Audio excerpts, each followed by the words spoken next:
So still with the coronavirus, CBS News has obtained a draft of CDC guidelines for reopening schools. The recommendations are expected to be released later today. And Nancy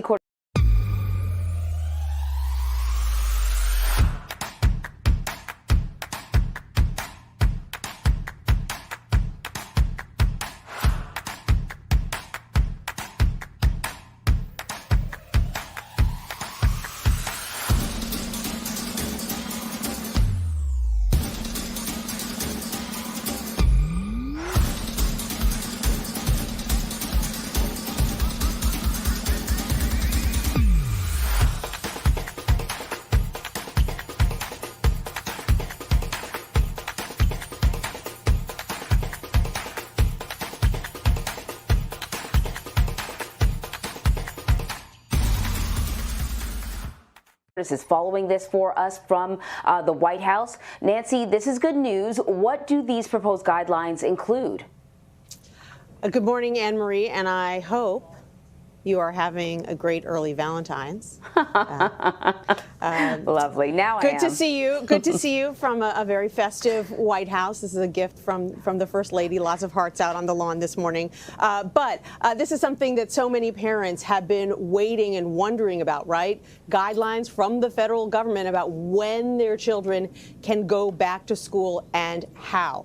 So according to the draft guidelines that CBS News has viewed, schools would fall into 4 color-coded zones. Schools with low community spread would be in the blue and yellow zones. They would reopen with full in-person learning and as much social distancing as possible.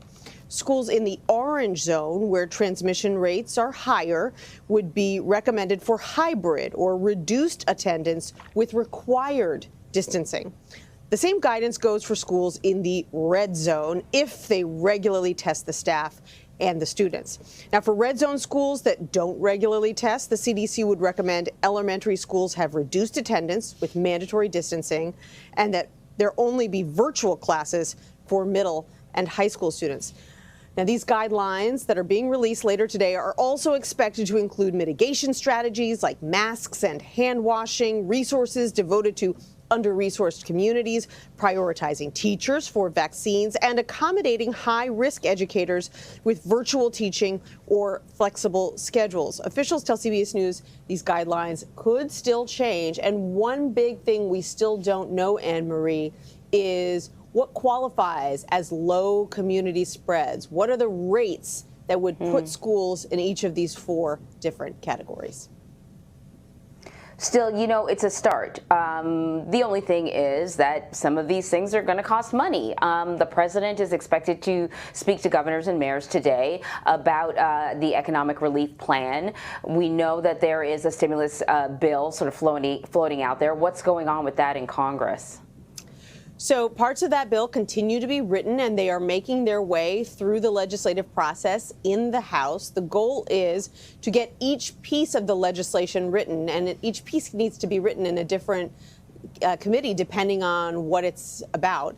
And then it would be ready to go for review by the House and the Senate after this impeachment trial wraps up, which is really monopolizing all of the Senate's time. And the goal still is to hold a vote by the end of February, if possible, because what Democrats are really concerned about is that if they let this process play out much longer, then states are not going to have enough time to adjust their unemployment systems before federal unemployment assistance is set to run out altogether on March 14th. So they want to try to get in early, give the states time to adjust. Yeah, they're definitely going to need to do that. Nancy, thank you so much. And yeah, the hearts are great. That's definitely needed on this Friday. Love to you.